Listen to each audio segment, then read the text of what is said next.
वंदे मातरम। पिछली क्लास में हमने राष्ट्रीय आय से संबंधित कुछ शब्दों के अर्थ देखे थे। उसी में एक शब्द आया था पूंजीगत वस्तुएं।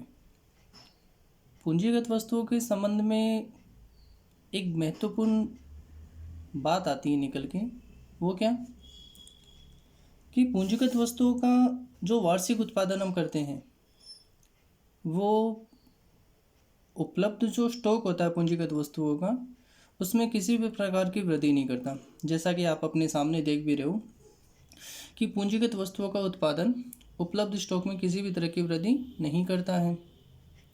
एक उदाहरण लेते हैं हम। माना कि पहले से मौजूद पूंजीगत वस्तु की मात्रा यानी कि स्टॉक जो है हमारे पास 1000 इकाइयों का है। इस वर्ष हमने 100 इकाइयाँ उत्पादित की हैं, तो नेचुरल सी बात है 1000 पहले से मौजूद थी, 100 अब हमने उत्पादित कर दी, तो अब हमारे पास उपलब्ध मात्रा कितनी होनी चाहिए? 1100 इकाइयाँ, यानी कि 1000 प्लस 100। लेकिन यहाँ कहा क्या जा रहा है आपको कि स्टॉक 1000 ही का होगा, यानी कि 1100 इकाइयों का जो स्टॉक हम बता रहे हैं वो 1100 नहीं होकर कितना रहेगा? 1000 ही बना रहेगा, यानी कि किसके बराबर? जितना कि स्टॉक पहले मौजूद था। अब इसका कारण क्या बताया जाता है? तो इसका कारण ये माना जाता है कि मांग और उत्पादन के मध्य एक संबंध होता है। ये तो आप भी जानते हो कि अर्थशास्त्र में मांग और पूर्ति बहुत महत्वपूर्ण दो शक्तियाँ होती हैं जो लगभग बाजार को नियंत्रित करती हैं, स्वतः नियंत्रित करती हैं। तो मांग और उत्पादन में एक संबंध होता है। उत्पादन उतना ही किया जाता है जितनी की मांग होती है। मांग से ज़्यादा उत्पादन कीमतों पे क्या करेगा? नकारात्मक प्रभाव डालेगा, जो कि लाभ को भी नकारात्मक रूप से प्रभावित करेगा। सिंपल सी बात है, यदि 100 इकाइयों की मांग है और यदि हम 200 इकाइयों का उत्पादन कर दें तो बाजार में क्या होगा? मांग से अधिक पूर्ति हो जाएगी, और जैसे ही मांग से अधिक पूर्ति होगी तो नेचुरल सी बात है वहाँ कीमतें नकारात्मक रूप से प्रभावित होगी, यानी कि कम होगी। और यदि कीमतें कम हो जाती हैं तो लाभ पर भी उसका नकारात्मक प्रभाव आएगा। इसलिए उत्पादनकर्ताओं द्वारा उतना ही किया जाता है अर्थव्यवस्था में जितनी की मांग होती है। तो ये एक संबंध होता है। इसमें एक और छिपा हुआ कारण होता है जो कि हमारे सामने क्या निकल के आता है? मूल्यह्रास का। तो दोस्तों मूल्यह्रास होता क्या है, इस पर थोड़ी सी हम एक बार चर्चा कर लेते हैं। तो साल भर जब पूंजीगत वस्तुओं का हम उपयोग करते हैं, उन्हें काम में लेते हैं, यानी कि मशीन है, औजार है, इनको काम में लिया जाता है, तो इनमें घिसावट होती है, टूट फूट भी हो जाती हैं। कई बार ऐसा भी होता है कि नई टेक्निक आने से हमें पुरानी मशीनों की जगह नई मशीनों को प्रतिस्थापित भी करना पड़ता है। तो ये सारी चीज़ें मिलकर क्या कहलाती हैं? मूल्यह्रास कहलाती हैं, यानी कि टूट फूट, रख रखाव और प्रतिस्थापन के व्यय, इन्हीं को हम संयुक्त रूप से क्या बोल देते हैं? मूल्यह्रास बोल देते हैं। अब देखो इसको किस तरह से हम समझ सकते हैं कि 1000 इकाइयों का स्टॉक मौजूद था हमारे पास पहले से। इस साल हमने 100 इकाइयों का उत्पादन किया, तो उत्पादन होना इस साल स्टॉक कितना होना चाहिए? 1100 इकाइयों का, लेकिन हम कह रहे हैं कि कितना होगा? 1000 इकाइयों होगा। अब ये किस तरह से होता है वो थोड़ा सा आप समझिए। तो देखिए, पहले से मौजूद हमारे पास इकाइयाँ कितनी हैं? 1000। यदि यहाँ 100 इकाइयों का उत्पादन कर दिया गया तो हमारे पास इकाइयाँ होनी कितनी चाहिए? 1100 यूनिट्स हमारे पास होनी चाहिए, लेकिन हम कह रहे हैं कि 1000 ही होगी। ये होगा कैसे? तो हुआ क्या है, वर्ष के प्रारंभ में जो स्टॉक था वो था 1000 इकाइयों का। हो सकता है उत्पादनकर्ताओं को ऐसा लगा हो कि इन 1000 इकाइयाँ जो कि पूंजीगत वस्तुओं की मौजूद है, इसमें से आने वाले एक वर्ष में 100 के बराबर इकाइयाँ या तो खराब हो जाएगी पूरी तरह से, या उनको काम में नहीं लिया जा सकेगा, या हो सकता है उनकी जगह हमने नई मशीनों को प्रतिस्थापित करना पड़ेगा। इस वजह से वर्ष भर में उत्पादनकर्ताओं द्वारा 100 अतिरिक्त पूंजीगत वस्तुओं की मांग की जाएगी, और जितनी मांग की जाएगी उतना ही हम क्या करेंगे? उत्पादन भी करेंगे। तो मांग हमने कितने की? 100 यूनिट्स की। तो उत्पादन भी कितने का होगा? 100 यूनिट्स का ही होगा। तो होगा क्या कि प्रारंभ में हमारे पास जो स्टॉक था कितने का? 1000 इकाइयों का। उसमें से 100 इकाइयाँ साल के अंत तक आते आते क्या होगी? उत्पादन प्रक्रिया से बाहर हो जाएगी। तो हमारे पास इकाइयाँ बचेगी कितनी? 900। इस साल हमने जो उत्पादन किया है, प्रोडक्शन किया है, वो प्रोडक्शन हमने कितना किया? हमने किया 100 इकाइयों का। तो वो इसमें हम प्लस कर दें तो हमारे पास जो इस साल के अंत तक हमारे पास स्टॉक बचेगा पूंजीगत वस्तुओं का, वो कितना होगा, वो 1000 इकाइयाँ ही होगी। इस तरह से हम समझ सकते हैं कि टूट फूट है, प्रतिस्थापन है, इन सब की वजह से कहीं ना कहीं वो स्टॉक जो है, जो इस साल हमने उत्पादित किया है, वो पिछले जो कुछ टूट फूट या रख रखाव या प्रतिस्थापन में जो कुछ भी हमने परिवर्तन करना है उसमें कहीं ना कहीं समायोजित हो जाता है, तो स्टॉक उतना ही बना रहेगा। हाँ, इसके साथ कुछ मान्यताएं हैं, उनको लेके ये सारी चीज़ कहीं ना कहीं तय की जाती है। यानी कि अर्थव्यवस्था में जो जनसंख्या वृद्धि है या मांग का अनायास बढ़ना है, ये सारी चीज़ें नहीं होनी चाहिए, एक सामान्य सी अर्थव्यवस्था होनी चाहिए। तो वहाँ ये बात बिल्कुल से खरी उतरती है कि पूंजीगत वस्तुओं का पहले से जो मौजूद स्टॉक हैं उसमें इस वर्ष हमने जो भी उत्पादन किया वो किसी भी तरह की वृद्धि नहीं करता है। अब हम चलते हैं अगले टॉपिक पर। अगला हमारा टॉपिक है उत्पत्ति के साधन। बहुत ही महत्वपूर्ण बिंदु है। तो उत्पत्ति के साधन होते क्या हैं?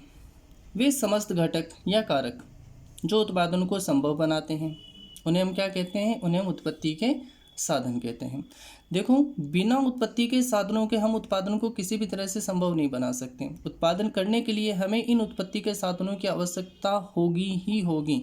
बिना उत्पत्ति के साधनों के हम उत्पादन कर ही नहीं सकते।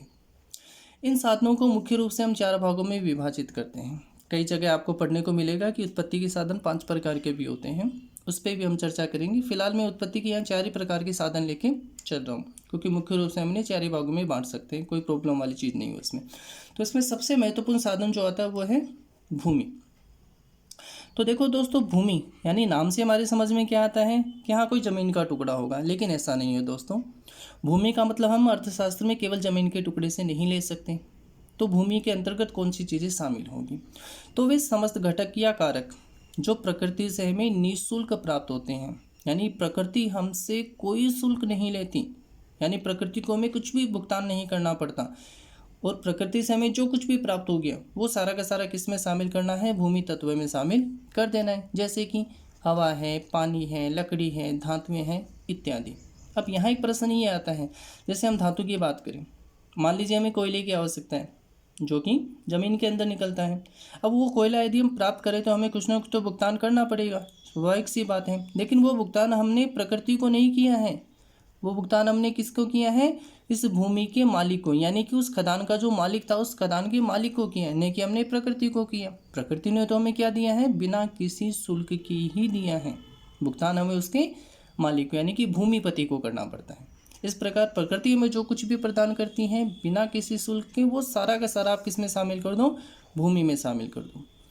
अब भूमि तत्व में कौन कौन सी चीज़ आएगी उसको एक बार फिर से बता देता हूँ। जमीन की सतह के ऊपर जो सारी चीज़ें मौजूद है, जैसे कि लकड़ी है, पत्थर है, पानी है, पहाड़ है, वो भूमि है।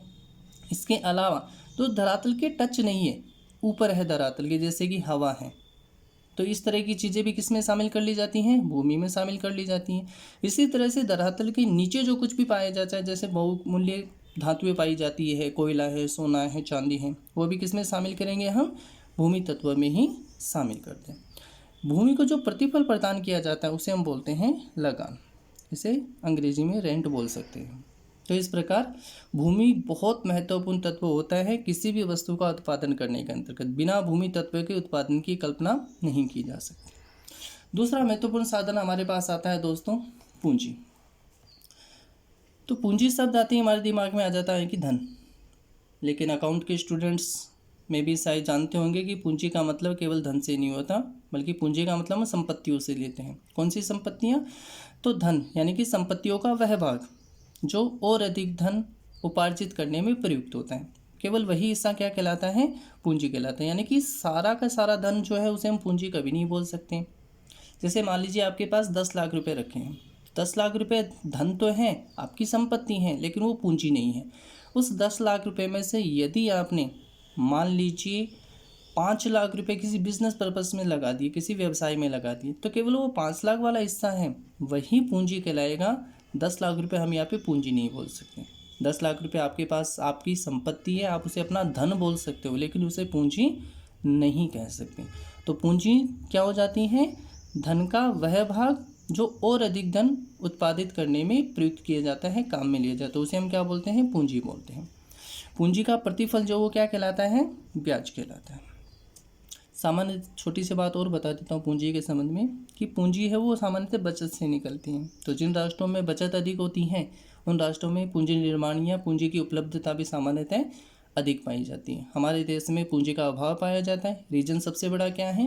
क्योंकि यहाँ बचतें कम होती है। बचतें कम क्यों होती हैं? क्योंकि आय कम है। तो पूंजी एक बहुत महत्वपूर्ण घटक होता है उत्पादन के दृष्टिकोण से। अब अगला बिंदु आता है हमारे पास श्रम। तो दोस्तों श्रम क्या है? तो श्रम का सीधा सिंपल सा अर्थ हम लगा देते हैं मेहनत से, लेकिन हर मेहनत श्रम में शामिल नहीं होती। कौन सी मेहनत को हम श्रम में शामिल करेंगे? तो श्रम होता है क्या है? वह है शारीरिक या कि मानसिक प्रयत्न जो किसी प्रतिफल के बदले किया जाता है। दोस्तों ये महत्वपूर्ण चीज़ है, इसमें बस प्रतिफल का होना जरूरी है। बिना प्रतिफल के आप कितनी भी मेहनत करो उसे श्रम में शामिल नहीं किया जा सकता। तो प्रतिफल के लिए जो भी मेहनत की गई है, चाहे वो शारीरिक हो चाहे वो मानसिक हो, उसे हम किस में शामिल करेंगे? उसे हम श्रम के अंतर्गत शामिल कर लेंगे। देखिए जैसा इसका उदाहरण देता हूँ आपको। हमारी माताएं बहनें घर पे जो भी काम करती है उसके बदले में उन्हें किसी भी प्रकार का प्रतिफल नहीं दिया जाता, यानी कोई भुगतान नहीं किया जाता। मेहनत तो वो भी करती हैं, शारीरिक मेहनत भी करती हैं, मानसिक प्रयत्न भी उनके द्वारा किया जाता है, लेकिन बिना भुगतान के हम उन्हें श्रम में शामिल नहीं करते।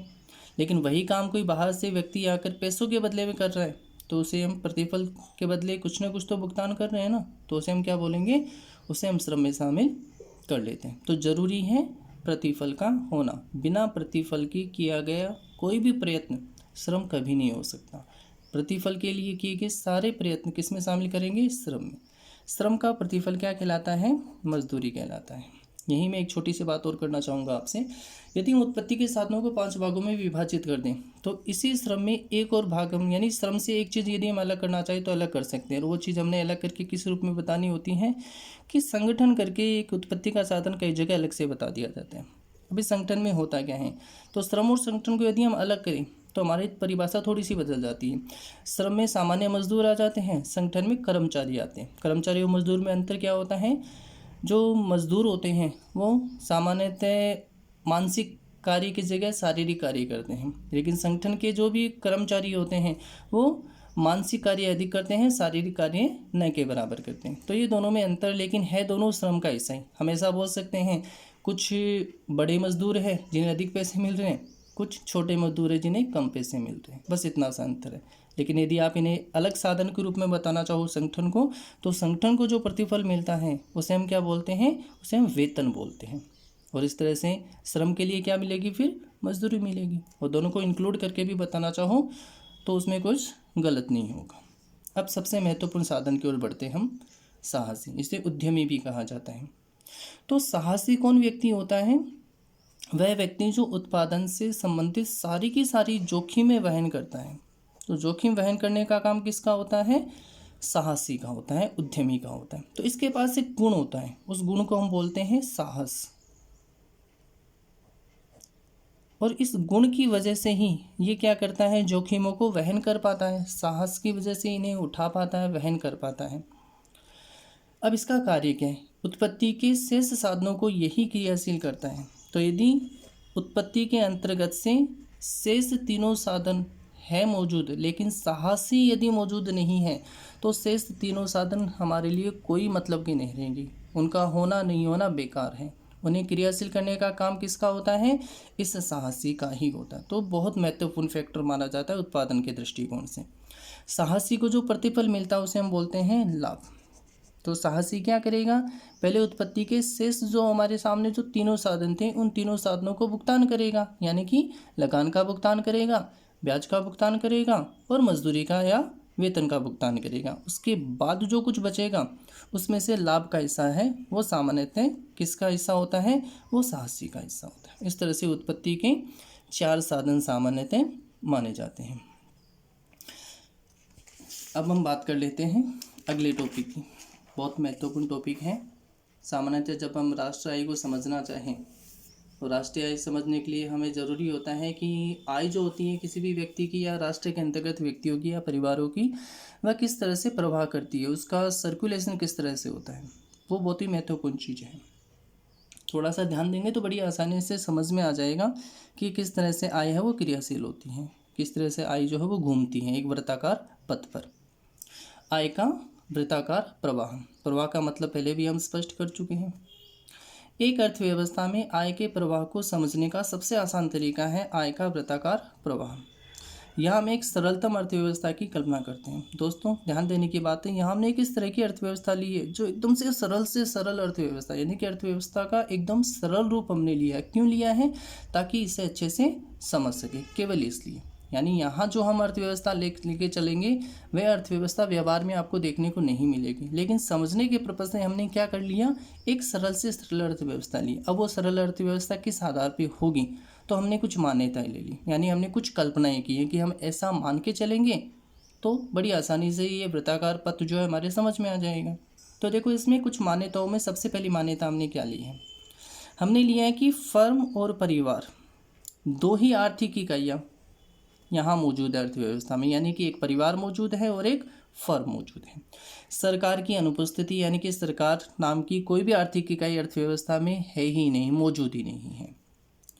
परिवार अपनी समस्त आय घरेलू फर्म के उत्पादन पर खर्च करता है। घरेलू फर्म का मतलब स्वदेशी फर्म के द्वारा जो भी उत्पादन किया जाएगा उसी पे वो अपनी सारी आय को क्या करेगा, खर्च कर देता है।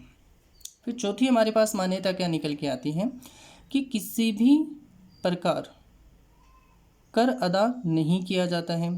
तो किसी भी प्रकार का कर यानी कि टैक्स जो है वो परिवार अपनी आय पे नहीं चुकाते हैं, तो उनकी सारी की सारी आय जो होती है वो खर्च योग्य आय होती हैं, क्योंकि उसमें से टैक्स इत्यादि का किसी भी तरह का समायोजन नहीं करना होता है। फिर हम पांचवी मान्यता की ओर बढ़ते हैं। तो पांचवी मान्यता हमारे पास क्या आ जाती है कि परिवार कोई भी बचत नहीं करता, यानी कि कहने का मतलब क्या हुआ कि परिवार अपनी सारी की सारी आय को क्या करेगा, व्यय कर देगा, खर्च कर देगा। वो किसी भी तरह की बचत नहीं करता है, ना वो टैक्स देता है ना वो सेविंग करता है। तो सारी की सारी आय उसके लिए क्या है, खर्च योग्य आय है। फिर हम छठे बिंदु पे आते हैं। तो छठा बिंदु हमारे सामने क्या है, फर्म अपने समस्त उत्पादन का विक्रय कर देती है, यानी कि फर्म किसी भी तरह का स्टॉक जो है वो मैनेज नहीं करती। जितना उत्पादन इस वर्ष भर में किया है उसे वर्ष भर में क्या करना है, सेल आउट भी करना है। वो किसी तरह का स्टॉक नहीं रखती है। तो फर्म अपना सारा उत्पादन क्या करेगी, विक्रय कर देती है। फिर हमारे पास अगली मान्यता आती है, किसी भी तरह का बाह्य व्यापार नहीं होता है। तो बाह्य व्यापार अर्थव्यवस्था में नहीं होता है। इसे हम बोल सकते हैं कि यहाँ जो हमने अर्थव्यवस्था ली है वो अर्थव्यवस्था किस तरह की अर्थव्यवस्था है, बंद अर्थव्यवस्था है, यानी कि क्लोज इकोनॉमी है। तो क्लोज इकोनॉमी क्या होती है, जहाँ किसी भी तरह का बाह्य व्यापार नहीं होता। बाह्य व्यापार मतलब ना आयात होता है ना निर्यात होता है। अब इन 6 मान्यताओं के आधार पर हम समझने की कोशिश करेंगे कि आय जो है वो एक वृत्ताकार पथ पर किस तरह से राउंड घूमती है, यानी कि किस तरह से आय का सर्कुलेशन एक वृत्त में होता रहता है और ये लगातार चलता रहता है। तो इसके लिए हमने एक डायग्राम लिया है, ध्यान देना थोड़ा सा। ये हमारे पास एक रेखा चित्र है। हमने क्या किया, हमने एक परिवार लिया है और हमने एक फर्म ली है। अर्थव्यवस्था में हमने दो ही आर्थिक इकाइयाँ ली हैं, फर्म है और परिवार है। अब देखो दोस्तों, होता है क्या अर्थव्यवस्था में, पहले भी मैंने बताया है, मांग होगी तो उत्पादन होगा। तो अर्थव्यवस्था में मांग होगी, उस मांग के अनुरूप उत्पादन करने का काम किसका होगा, फर्म का होगा। फर्म क्या करेगी, उत्पादन करेगी। लेकिन फर्म को उत्पादन करने के लिए कहीं चाहिए क्या, उत्पत्ति के साधन चाहिए। वह उत्पत्ति के साधन फर्म को कहाँ से उपलब्ध होंगे, इस परिवार में से उपलब्ध होंगे, यानी कि श्रम भी यहीं से मिलेगा, भूमि तत्व भी यहीं से मिलेगा, पूंजी भी यहीं से मिलेगी और साहसी भी यहीं से होगा। तो यहाँ फर्म जो है उत्पादन करने के लिए उत्पत्ति के साधनों की आवश्यकता होती है, वो उसकी मांग किससे करेगी, परिवार। तो परिवार ने क्या किया दोस्तों, यहाँ समझिए आप, परिवार की तरफ से हमने एक एरो का साइन लिया है, तीर का साइन लिया है, जो परिवार से किस ओर जा रहा है, फर्म की ओर जा रहा है। इसे हमने क्या लिया है यहाँ पे, कारक सेवाएं, यानी कि परिवार फर्म को क्या प्रदान करते हैं, उत्पत्ति के साधन यानी कि कारक प्रदान करते हैं, जिसमें भूमि, पूंजी, श्रम और साहस इंक्लूड किए गए हैं। ये सारी चीज़ें यूज करके फर्म क्या करती हैं, उत्पादन करती हैं। फर्म जब उत्पादन करेगी तो उसके बदले में फर्म जो है इन उत्पत्ति के साधनों को क्या करेगी, प्रतिफल देगी, उनका मेहनताना देगी। तो अब फर्म की ओर से एक हमने एरो का साइन लिया है परिवार की ओर। यहाँ हमने क्या लिखा है, कारक अदायगी, यानी कि यहाँ जो कारक यूज किए हैं फर्म ने, उन कारकों को अब यहाँ पे फर्म क्या करेगी, अदायगी यानी कि भुगतान करेगी। वो भुगतान किस किस रूप में हो रहा है, भूमि को लगान के रूप में, पूंजी को ब्याज के रूप में, साहसी को लाभ के रूप में, और जो श्रम है उसे मजदूरी के रूप में। अब परिवार के पास क्या पहुंच गई है, आय आ जाती हैं। अब हमारे परिवार के पास जब इनकम आती है तो हम उस इनकम का क्या यूज करते हैं, नेचुरल सी बात है, हम उसे खर्च करते हैं। किस पे खर्च करते हैं, अपनी ज़रूरतों की वस्तुओं और सेवाओं पे खर्च करते हैं। यहाँ भी परिवार कुछ ऐसा ही करेगा। तो परिवार ने उस आय को क्या किया है, खर्च किया है। तो अब एक एरो का साइन हमने परिवार से कहाँ लेना है, फर्म की ओर लेना है। यहाँ पे फर्म के पास जो परिवार वे करेगा वो पैसा वापस से पहुँचने वाला है। तो परिवार सारे के सारे आय खर्च करेगा, जैसा कि हमने ऊपर मान्यता में लिया है। तो परिवार सारे के सारे आय को क्या करता है, वे कर देता है। वो आय अब वापस कहाँ पहुँच गई, फर्म के पास। इसके बदले में फर्म क्या करेगा, फर्म यहाँ परिवार को वस्तुएं और सेवाएं प्रदान करेगी जिसकी मांग परिवार ने की है।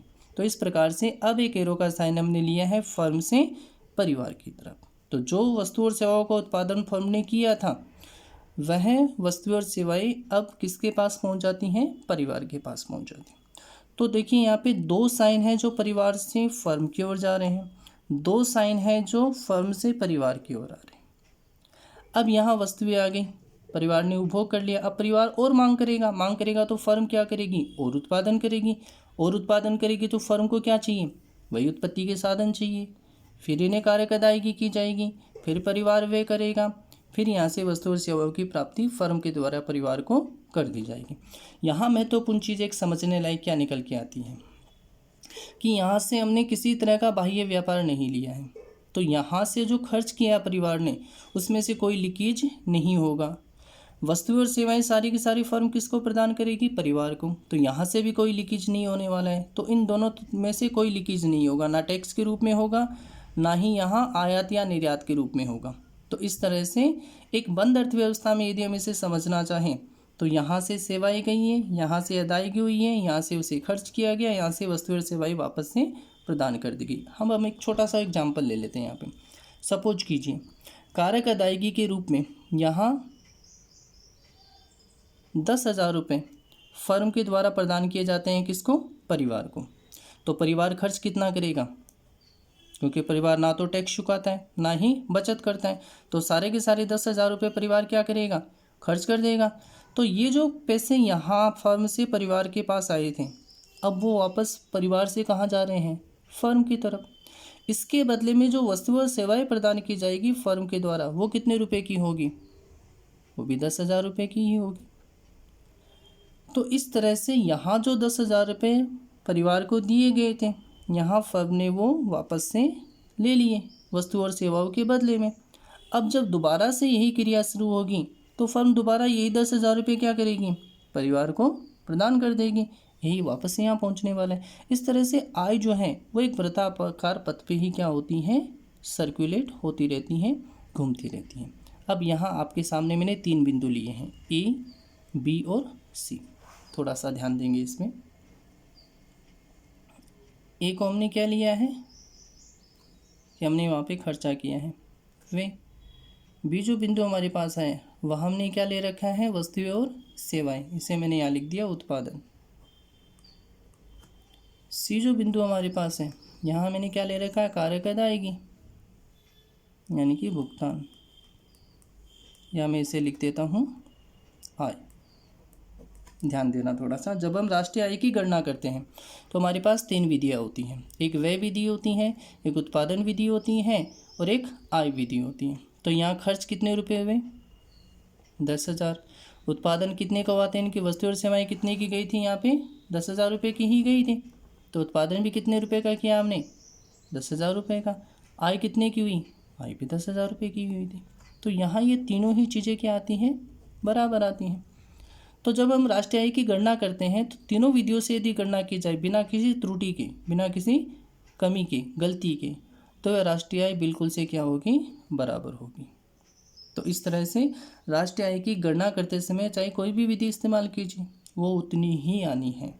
तो हमने यहाँ एक सरलतम अर्थव्यवस्था ली, जिसके माध्यम से हमने देखा कि किस तरह से आय जो है वो एक वृत्ताकार पथ में घूमती है, यानी कि किस तरह से वो सर्कुलेट होती है अर्थव्यवस्था में। आशा करता हूँ आपको क्लास जो है उसका जो विषय वस्तु थी वो समझ में आई होगी अच्छे से। फिर भी कोई कमी आपको लगे तो आप कमेंट में ज़रूर दें। हो सके तो चैनल उसे सब्सक्राइब करें ताकि नोटिफिकेशन आपके पास पहुंचते रहें। कोई भी आपको बिंदु समझने में कोई भी कमी रही हो तो आप कमेंट में लिखें।